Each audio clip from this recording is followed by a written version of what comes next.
capítulo 14. Honrai vosso pai e vossa mãe. Piedade filial. O mandamento. Honrai a vosso pai e a vossa mãe. É uma consequência da lei geral de caridade e de amor ao próximo. Porque não se pode amar o próximo sem amar pai e mãe. Mas a palavra honrai encerra um dever a mais ao seu respeito, o da piedade filial. Deus quis mostrar com isso que o amor é preciso acrescentar o respeito, as atenções, a submissão e a condescendência, o que implica a obrigação de cumprir para com eles de um modo mais rigoroso ainda. Tudo que a caridade manda para com o próximo. Esse dever se estende naturalmente às pessoas que estão no lugar de pai e de mãe, e de que tem tanto mais mérito quanto o seu devotamento. É menos obrigatório. Deus pune sempre, de maneira rigorosa, toda violação a esse mandamento. Honrar a seu pai e a sua mãe não é somente respeitá-los, é assisti-los na necessidade, proporcionar-lhes o repouso na velhice, cercá-los de solicitude, como fizeram por nós em nossa infância. É sobretudo para com os pais sem recursos que se mostra a verdadeira piedade filial. Satisfazem esse mandamento aqueles que creem fazer um grande esforço, dando-lhes apenas o necessário para não morrerem de fome. Quando eles mesmos não se privam de nada, em os relegando aos mais ínfimos aposentos da casa, para não os deixar na rua, enquanto se reservam o que há de melhor, de mais confortável, felizes ainda quando não fazem de má vontade e não mercadejam o tempo que lhes resta de vida, descarregando sobre eles os trabalhos da casa. Cabe, pois, aos pais velhos e fracos serem os servidores de filhos jovens e fortes? Sua mãe regateou seu leite quando estavam no berço? Contou suas vigílias quando estavam doentes, seus passos, para lhes proporcionar o de que tinham necessidade? Não. Não é somente o estritamente necessário que os filhos devem a seus pais pobres, mas também, tanto quanto possam, as pequenas doçuras do supérfluo, as amabilidades, os cuidados delicados, que não são do interesse do que lhes receberam, o pagamento de uma dívida sagrada. Só aí está a piedade filial aceita por Deus.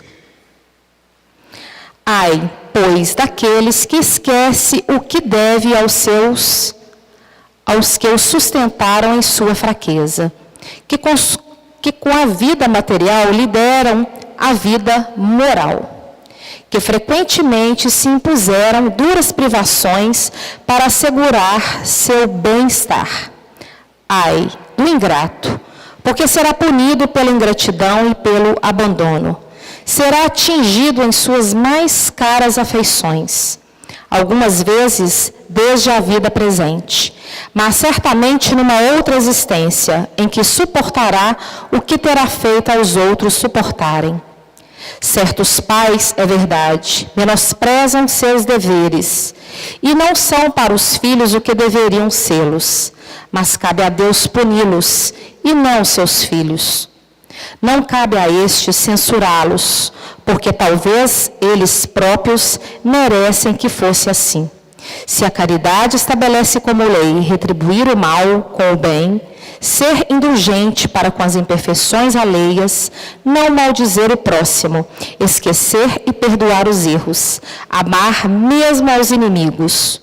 Quanto essa obrigação é maior ainda com relação aos pais, os filhos devem tomar por regra de conduta para com os pais, todos os preceitos de Jesus concernentes ao próximo, e dizer-se que todo procedimento repreensível em face de estranhos o é ainda mais em face dos parentes. E que o que talvez não fosse senão uma falta do primeiro caso, pode vir a ser um crime do segundo, porque então a falta de caridade se une à ingratidão. Boa noite, pessoal. Aí, ó, hoje eu gostei.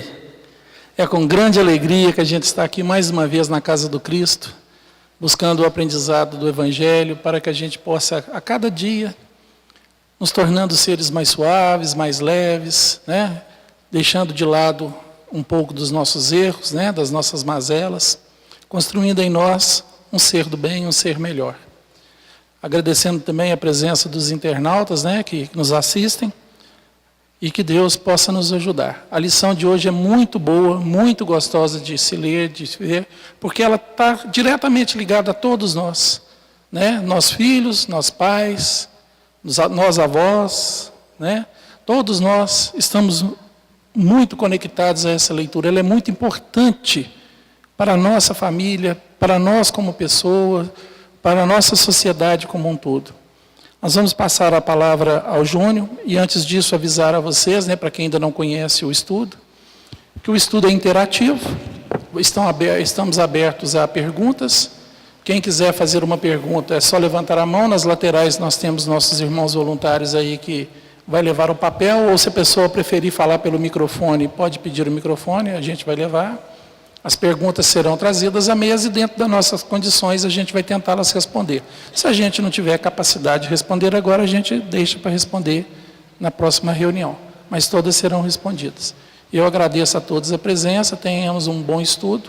E eu passo o Júnior agora para ele fazer uma explanação e em seguida já está aberto às perguntas. Nós já temos algumas perguntas à mesa e estamos também esperando a de vocês, tá ok? Muito obrigado. Obrigado, Márcio. Boa noite, pessoal.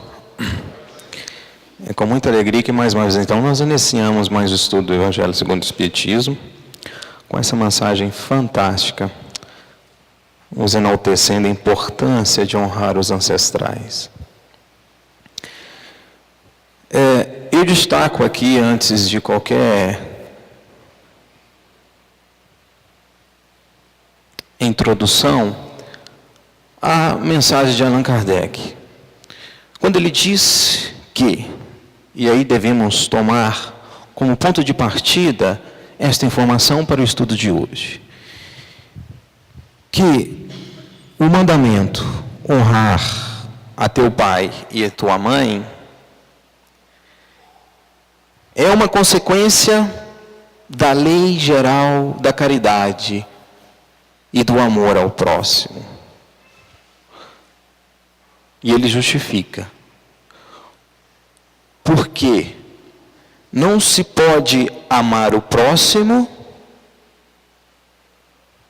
sem amar os pais. Essa é a primeira premissa.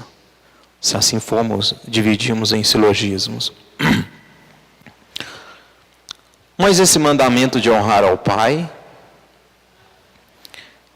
é aquele momento em que Jesus cita, pelos seus evangelhos, no Novo Testamento, quando aquele jovem rico aproxima de Jesus, procura Jesus, querendo saber o que ele deveria fazer para herdar ou conquistar a vida eterna. Então Jesus fala dos mandamentos. Dos mandamentos que ele, Jesus, já havia cumprido desde então a mocidade.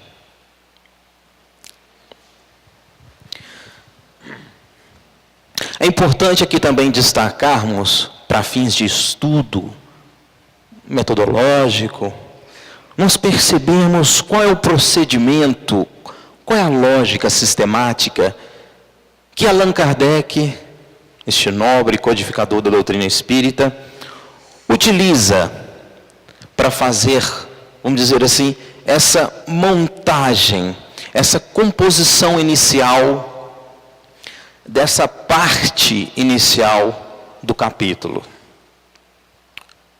Em outras palavras, ele transcreve ele transcreve primeiro Marcos, mas ele também recorre aos trechos dos sinóticos. Sinóticos é um termo que designa os evangelhos de Marcos, Mateus e Lucas. Por esses evangélicos conterem uma grande quantidade de histórias em comum, às vezes na mesma sequência, e algumas vezes utilizando exatamente a mesma estrutura de palavras. Então, Kardec cita também Lucas e Mateus.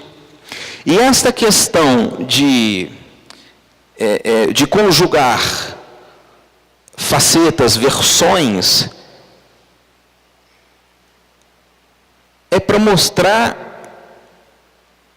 que esta informação está nesses três evangélicos, que são sinóticos. E mostra ainda que exatamente é isso que Jesus está ensinando, dando ênfase. Então, é uma retomada que já está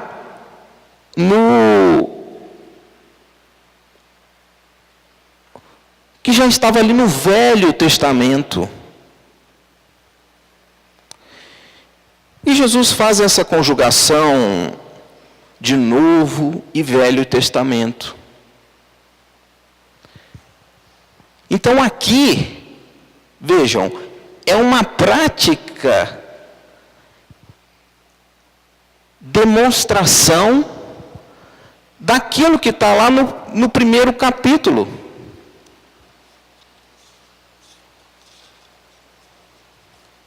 Eu não vim destruir a lei, mas cumprir. Ou seja, Kardec demonstra que isso que Jesus retoma, de eu não vim destruir a lei, mas sim cumpri-la, é a questão do novo redirecionamento que Jesus faz. E, sobretudo, exemplifica. Então, isto é bastante interessante quando a gente se depara com uma passagem como essa, por exemplo, que a gente vê que dentro do Novo Testamento nós temos outros evangelistas que comentam sobre esse mesmo assunto. E pensando sobre uma outra perspectiva, vejam que interessante.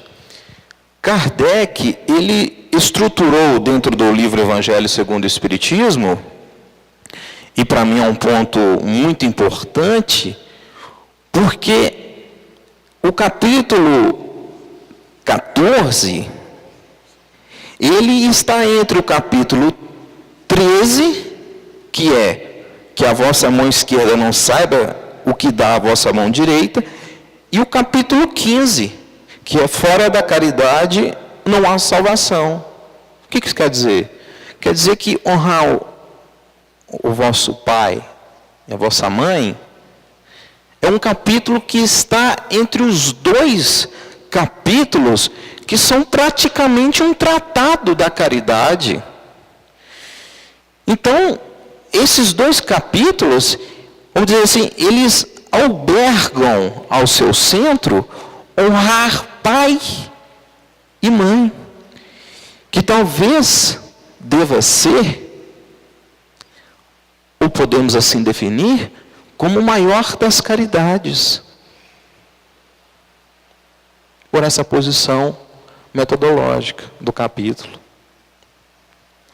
Então, vejam, Kardec ele abre uma perspectiva muito grande, porque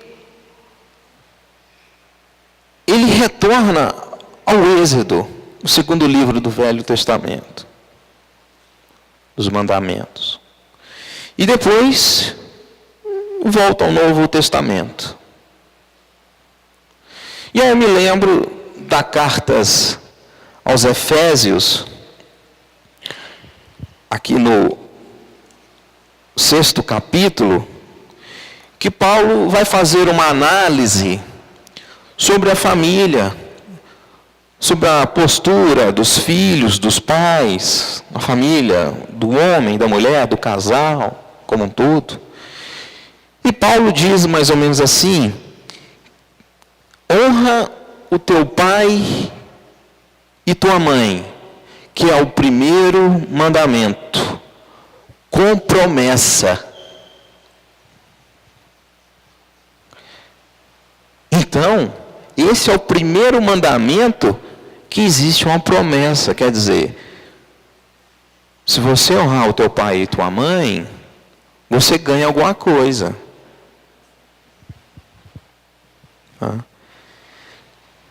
E numa outra perspectiva, lembrei aqui de André Luiz, no livro Evolução em Dois Mundos, que é um livro que trata praticamente de ciência.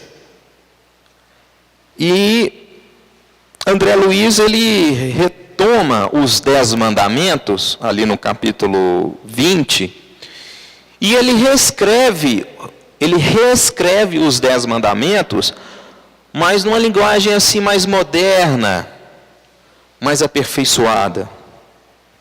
E ele assim denomina o 4º mandamento, abre aspas, lembra-te que a tua dívida com teus pais é sempre insolvável pela natureza sublime.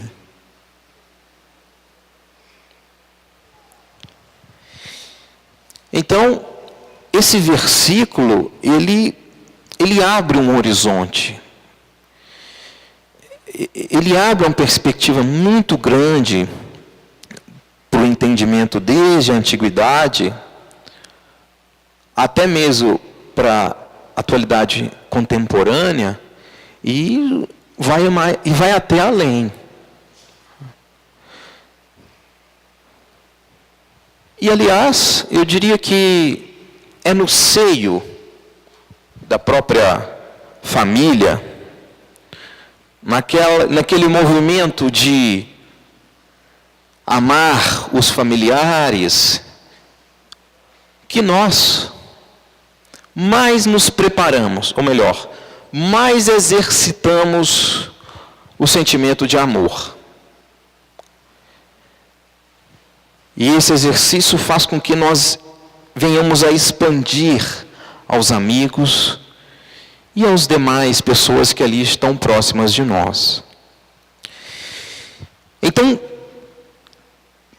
quem não consegue amar os seus pais, que lhe deram a possibilidade de viver aqui na terra, que cuidaram dele enquanto não podiam fazê-lo, eu pergunto, como podemos amar o próximo? Principalmente o próximo que nada lhe deu, em comparação ao pai, à mãe que lhe deu tudo, que é a vida.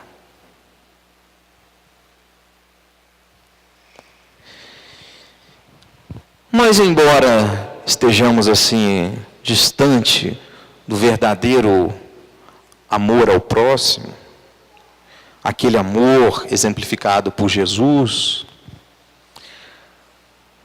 Amar os pais, eu diria que está incluído naquele pacote de necessidade de amar ao próximo. Isso, meus irmãos, é independente de nossas qualificações morais, seja de mérito ou demérito, que possamos apresentar nessa existência. Então, honrar aos pais implica em reconhecer merecimento da parte deles. É tão importante honrá-los que essa determinação ela foi incluída, como assim está escrito nos versículos do início do capítulo, nos 10 mandamentos recebidos por Moisés há mais de 3.000 anos.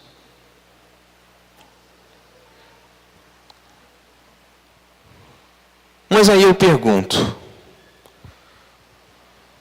que mérito têm os pais para que esse mandamento seja tão importante como aqui estamos conotando? A resposta é simples. Simples e objetiva. Que mérito têm os pais de serem pais? É óbvio, é lógico. Porque somente por haver dado a oportunidade de viver na terra, já é uma qualificação importante para serem honrados. Sobretudo tratados com respeito e consideração. Serem pais.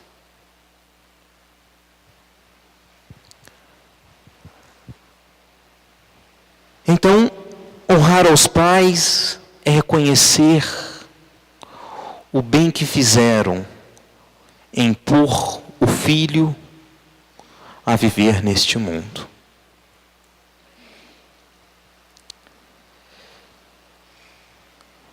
Mas Kardec também tem uma preocupação de nos chamar a atenção para aqueles que fogem do compromisso.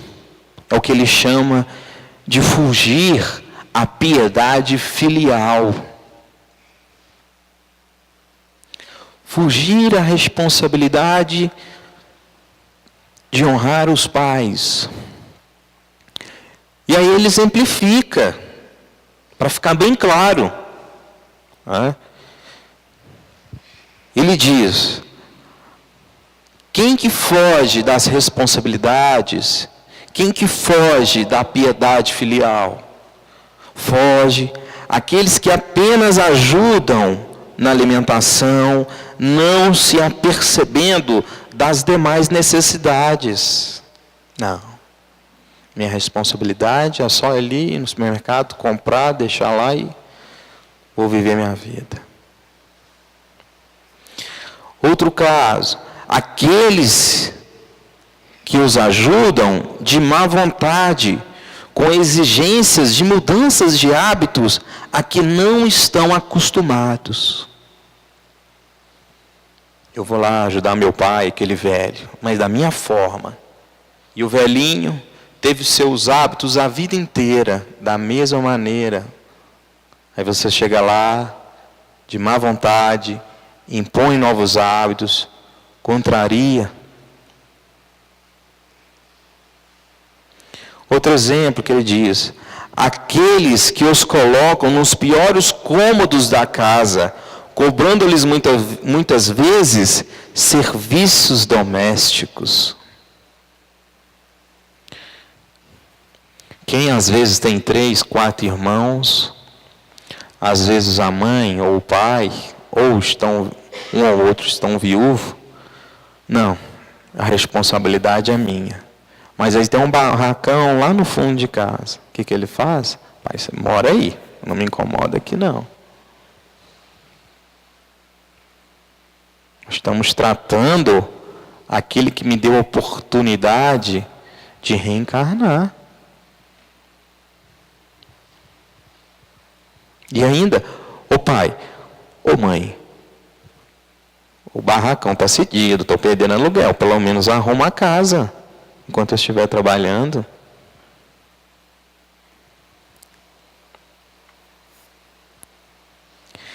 Aqueles que, sem motivo justo, para não se derem ao trabalho, os colocam em asilos, casas de repouso, privando-os da convivência familiar.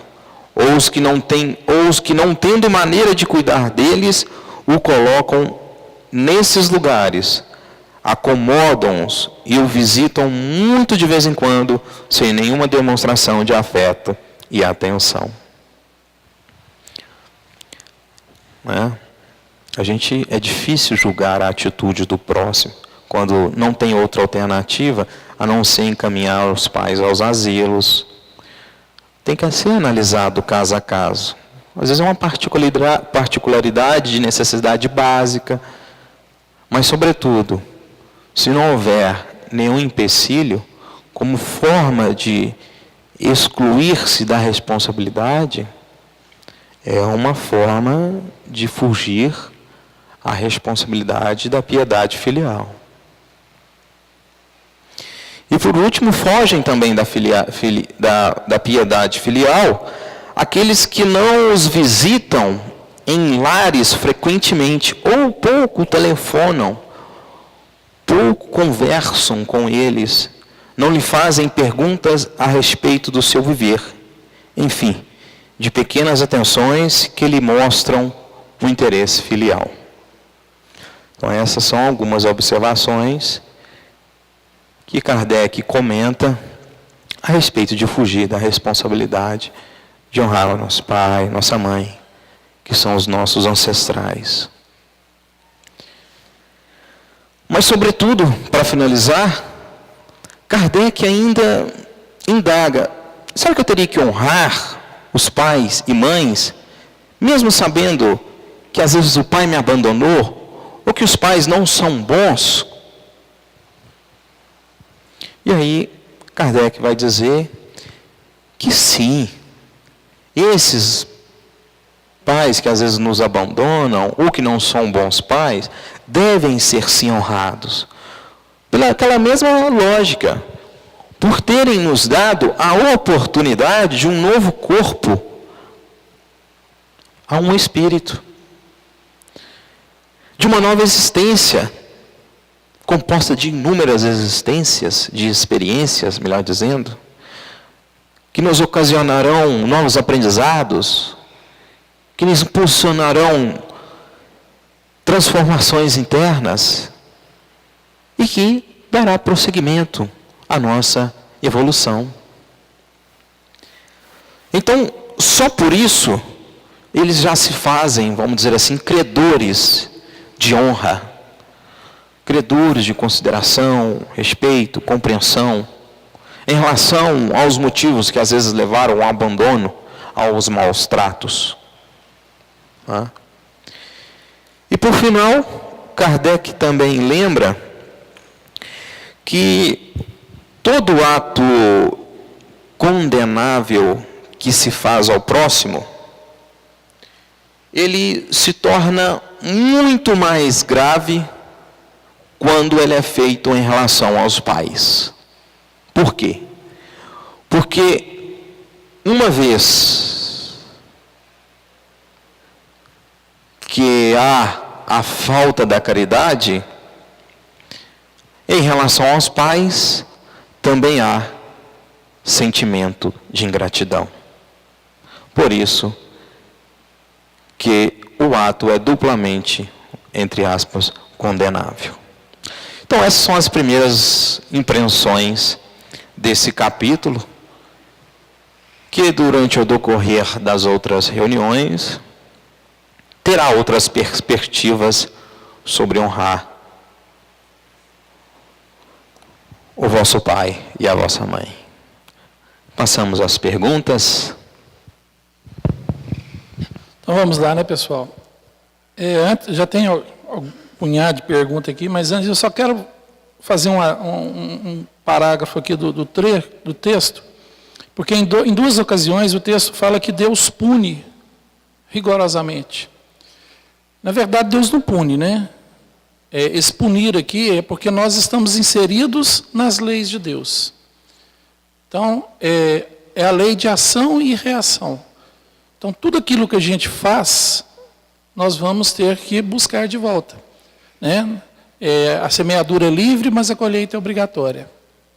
Nós temos a liberdade de fazer as escolhas, mas só nós somos responsáveis por elas e só nós vamos usufruir da escolha certa ou espiar a escolha errada. Então, esse punir de Deus aqui não é que Deus vai nos punir, não, tá? Porque Ele é Pai de amor, Ele é Pai de perdão.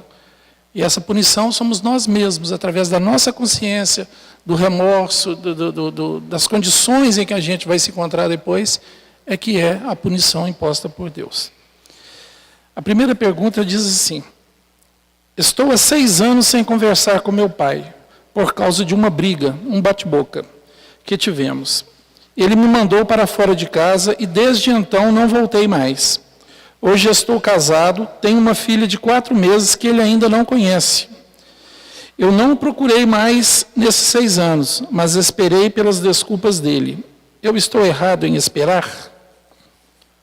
Bom, acho que 6 anos é muito tempo para refletir, né, gente? Quem de nós já não fez alguma coisa ou falou alguma coisa que ainda já não se arrependeu amargamente? Todos nós temos um péssimo hábito de, na hora da raiva, cuspir marimbondos, atirar flechas, né? E aquilo depois nos amarga, nos adoece.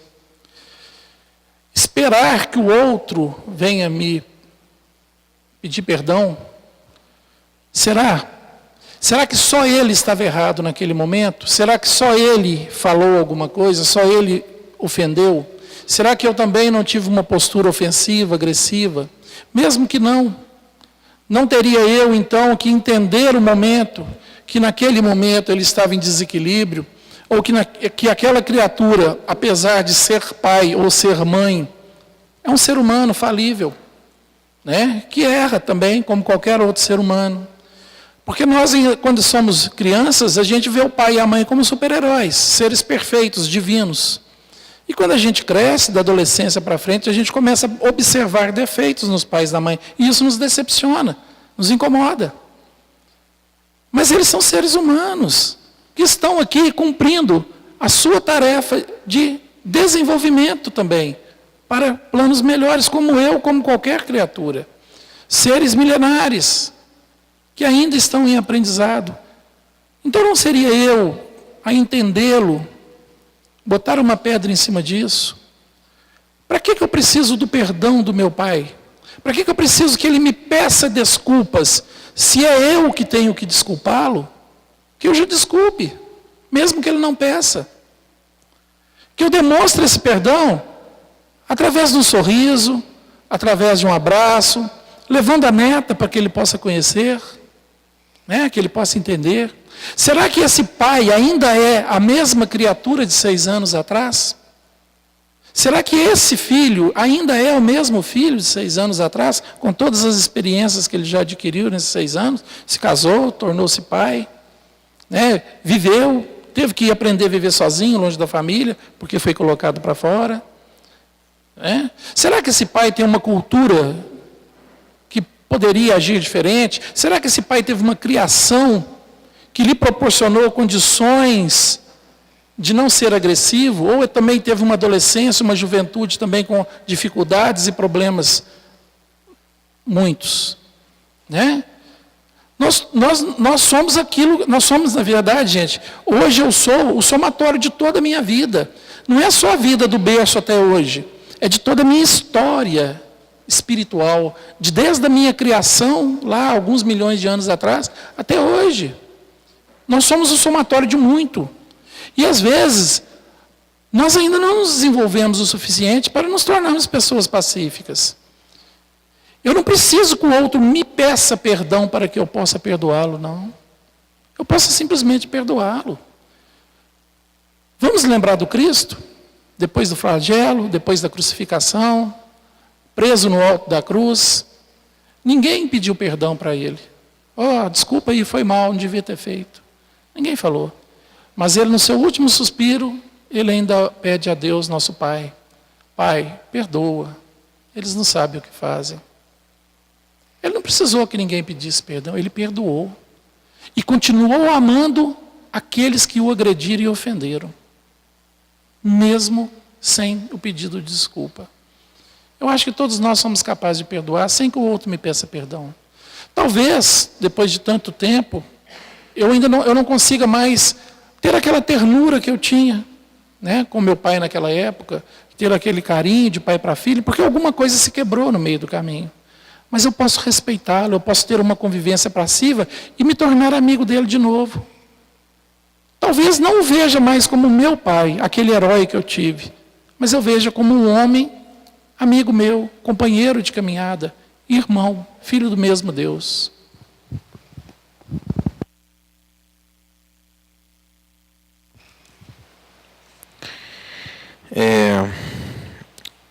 Se devo honrar vosso pai e vossa mãe, vamos supor que vivíamos a época do Velho Testamento e que meus pais pedissem para que trabalhassem aos dias de sábado. Qual mandamento devo seguir?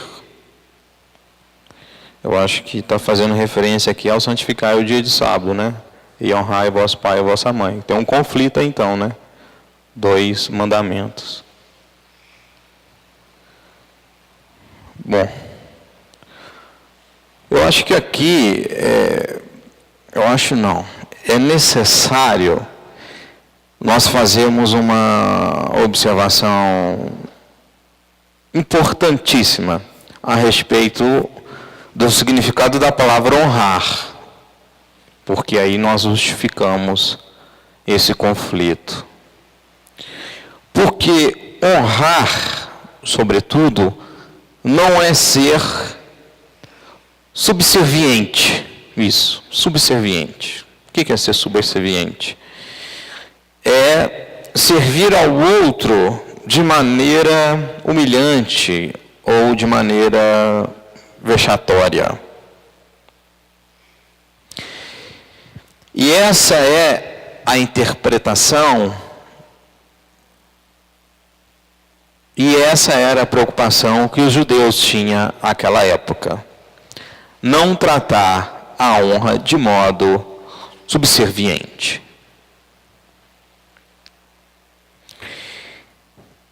Então, nós precisamos operacionalizar isso.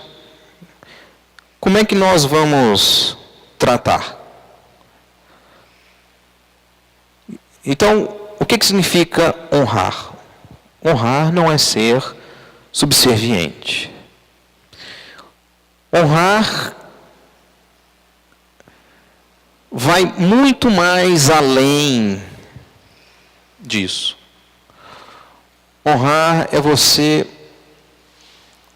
dignificar aquilo que está recebendo através das suas próprias ações de cumprimento, de caridade e de amor. Sobretudo, honrar é muito mais do que satisfazer o ego de algum ente querido. Então, honrar, às vezes, pode sim significar que você se mantenha contra uma postura que é prejudicial à pessoa.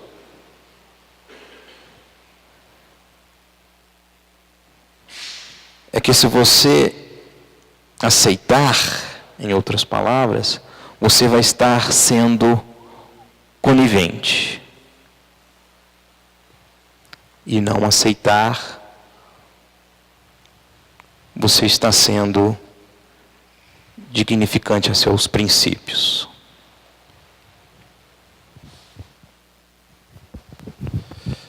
Não me dou bem com meus pais. Saí de casa ainda adolescente para fugir dos maus tratos, surras e das drogas que ambos usavam.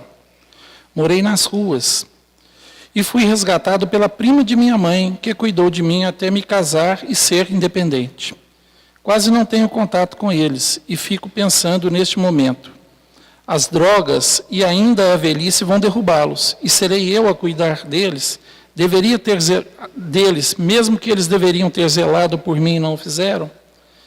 E nem se importaram quando fugi? Sim. Né? É lógico. Olha que bondade. Olha a oportunidade que você tem de retribuir um erro com amor. Né? Olha a oportunidade que você tem de dar o perdão sem ser pedido perdão. Não há necessidade que alguém peça perdão. Você acha que Deus, para nos perdoar, precisa que eu peça perdão a Ele? O perdão ele tem que ser o auto-perdão. Eu é que tenho que me perdoar. Porque quando eu me perdoo, é sinal que eu já estou regenerado. Eu já me arrependi do ato, já me corrigi, já não sou mais aquela pessoa, moralmente falando, que fez o ato. Eu já me tornei um ser diferente. Então, quando eu me perdoo, eu mudo. Eu mudo. Então, servir aquelas pessoas, se elas estiverem necessitadas, sim, lógico, já deveria estar servindo.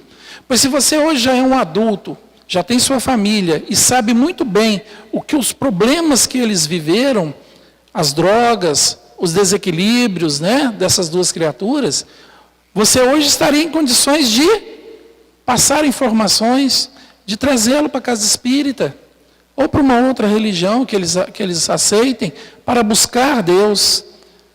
Criaturas que estão nessa condição de vida, são criaturas que ainda não descobriram que existe um Pai de amor, zelando por nós. Que existe um propósito para a nossa vida. O propósito da vida não é simplesmente estar aqui, trabalhando, pagando contas, vivendo, né, nos amando, passando por apertos, dificuldades, que a vida todos nós temos e vamos ter ainda até o final dela, porque isso é o resgate, é a colheita daquilo que eu plantei. É hora da gente chegar e ajudar, é hora de buscar essas criaturas, sem julgar na cara, sem levantar, olha, você me fez e agora eu vou te ajudar. Não, simplesmente sirva com amor, sirva com qualidade, dê tudo o que você puder e ofereça mais. Porque é assim que o Cristo nos trata. É assim que devemos fazer. Apesar de terem sido apenas pais biológicos, são irmãos necessitados de ti. Não é? Sangue do seu sangue. São criaturas que estão perto. Lembrando, pessoal, nós não nascemos no lar errado. Nós estamos no momento certo, na família certa, nas condições certas para o meu aprendizado. E só eu, através da mudança de comportamento, da mudança de conhecimento, adquirindo mais conhecimento, mais virtudes, e através do meu esforço de trabalho, é que eu posso promover a minha vida. Se a minha condição financeira não é satisfatória, é porque é ali que eu tinha que estar. Porque algo do passado, lá das outras vidas, eu fiz para estar agora passando por essas dificuldades. Mas não quer dizer que eu vou ter que morrer com elas. Eu estou desempregado e eu estou procurando emprego tem 2, 3 anos e não consigo, então deve ser porque Deus, né, me deu essa encarnação para me espiar isso, porque talvez eu não soube aproveitar. Ele não quer que você viva até o final da sua vida desempregado. Nós temos que descruzar os braços e lutar, ir atrás e buscar. Porque é assim que tem que ser. E se eu ainda não me promovi, é porque eu ainda não agi. Falta alguma coisa em mim. Eu mando currículo, eu busco. Será que você está fazendo tudo o suficiente? Será que vocês têm observado você mesmo, lá nos seus íntimos, os seus problemas, para que você possa buscar a solução ideal da forma certa, do correto? Ou você tem escolhido o emprego? Nesse emprego eu não vou não, porque isso é humilhante. Isso eu não faço não. A pessoa igual eu vou me sujeitar a fazer esse tipo de serviço? Nós temos que começar por algum lugar, gente. E não existe trabalho humilhante. Não existe trabalho humilhante. Humilhante é depender dos outros. É se colocar numa dependência eterna do outro, achando que o governo, a sociedade, o pai, a mãe, a família tem responsabilidade em me manter para o resto da vida. Isso é humilhante. E eu não estou dizendo que quem recebe auxílio está errado, não. Às vezes a pessoa está se esforçando, está buscando, não está conseguindo, a família tem a obrigação de ajudar sim. E a gente tem que ter humildade de receber com gratidão. Eu estou falando daquele que se acomoda e fica vivendo às custas do outro, porque aquilo satisfaz o ego dele. Está bem, eu estou confortável onde eu estou, para quê, né? Se está todo mundo me ajudando, para que eu vou trabalhar? Para que eu vou lutar? Isso é humilhante. Isso sim é vergonhoso. Lembre-se que Deus nos fez fortes. Deus não criou nenhuma criatura fraca. Nós é que nos fazemos de fracos.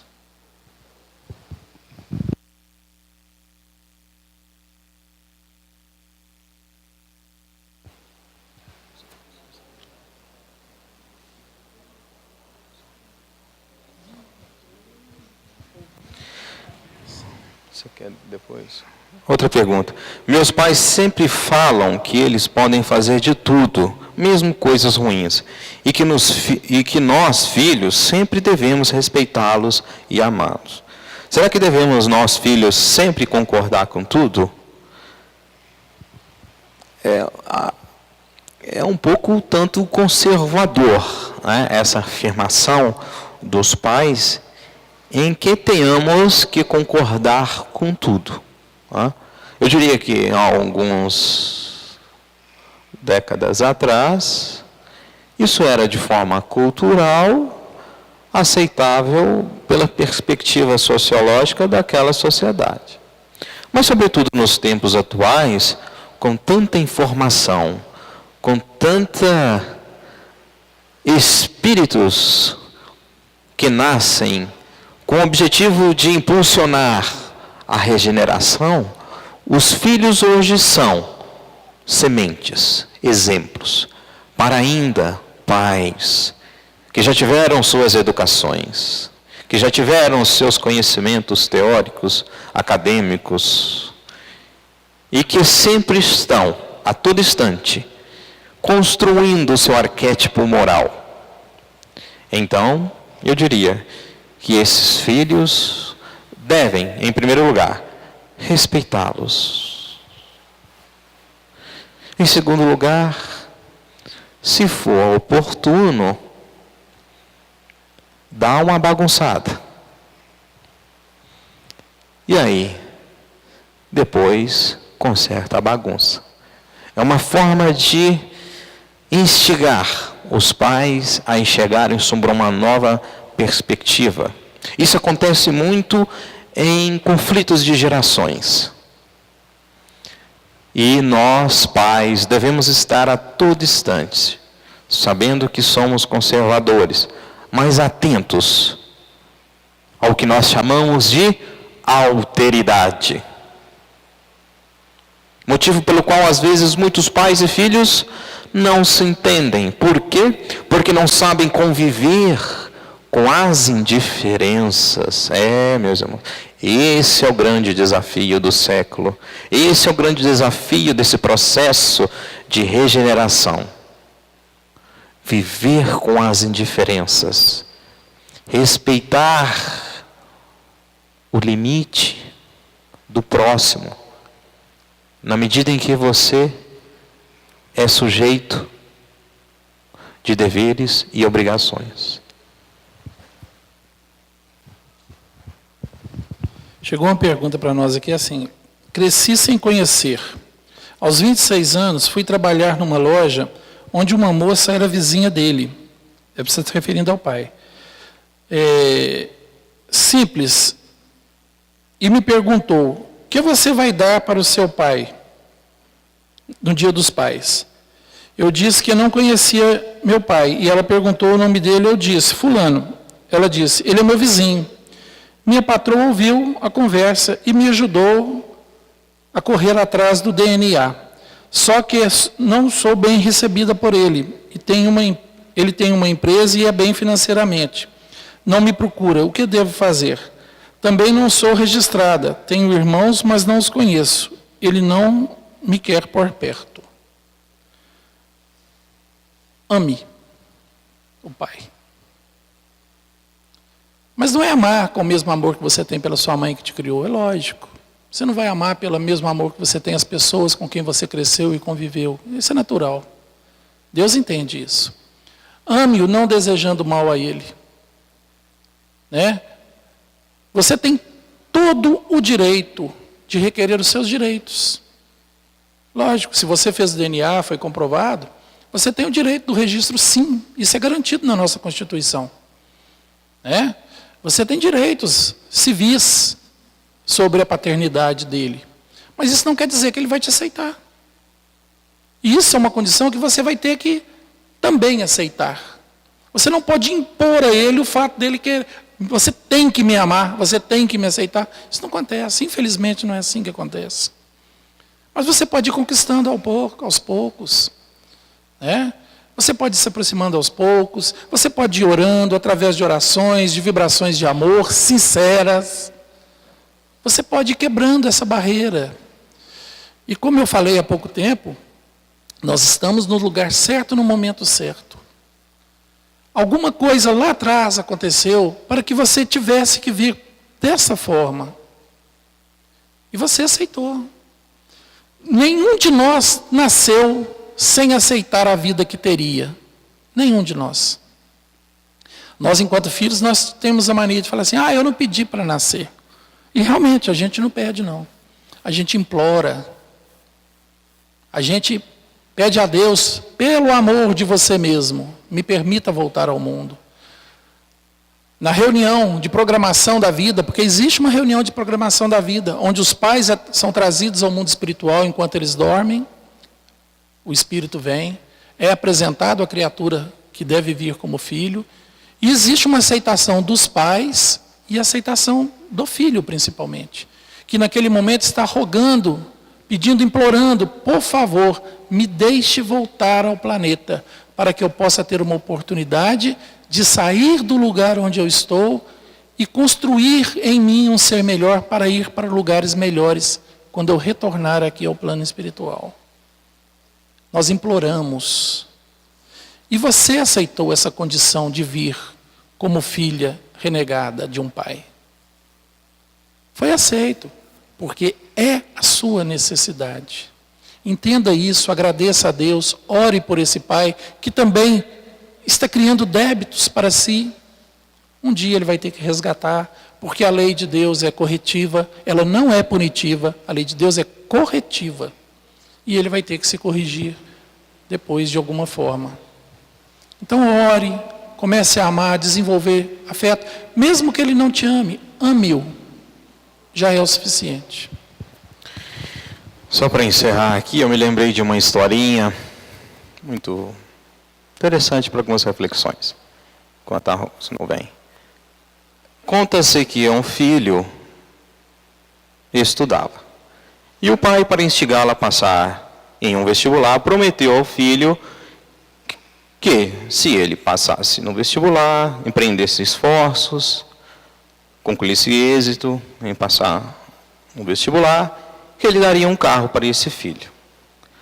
Passaram-se então os anos, os estudos do ensino médio, esse filho veio, concluiu, fez a prova, foi aprovado. E ficou na expectativa de ganhar o carro. E nada do carro. Sendo assim, o filho mudou de cidade, começou a fazer o curso, E o pai foi observando que o filho não comprou o carro. E o filho foi distanciando do pai, da família. Até então que a relação endureceu. O filho parou de conversar com o pai. E aquela situação chata, aquela coisa esquisita. A mãe não entendia nada, o pai também não entendia nada. E aquilo foi passando os tempos, o filho formou. Começou a trabalhar, ganhou dinheiro, comprou o carro. Casou, teve filhos. E o pai simplesmente não participou da vida dele. Porque o filho havia ficado chateado de não ter ganhado o carro tão prometido. Passaram-se os anos. O pai veio a ter um AVC, ficou internado. O filho não foi visitá-lo. E o pai veio a desencarnar. Aí a ficha do filho caiu. Ele não foi no velório, nem no enterro. Mas ele foi lá visitar a mãe. E aí ele foi no escritório da casa da mãe, onde ele estudava. E lá chegando ele viu alguns livros que ele estudava no ensino médio. E um desses livros, folheando, ele foi, abriu o livro e viu que dentro do livro tinha um cheque no valor de um carro. Esse filho caiu em desespero, amargura,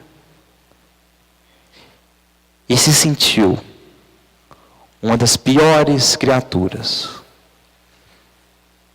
Uma situação tão besta, tão simples. Então, honrai o nosso pai e a vossa mãe.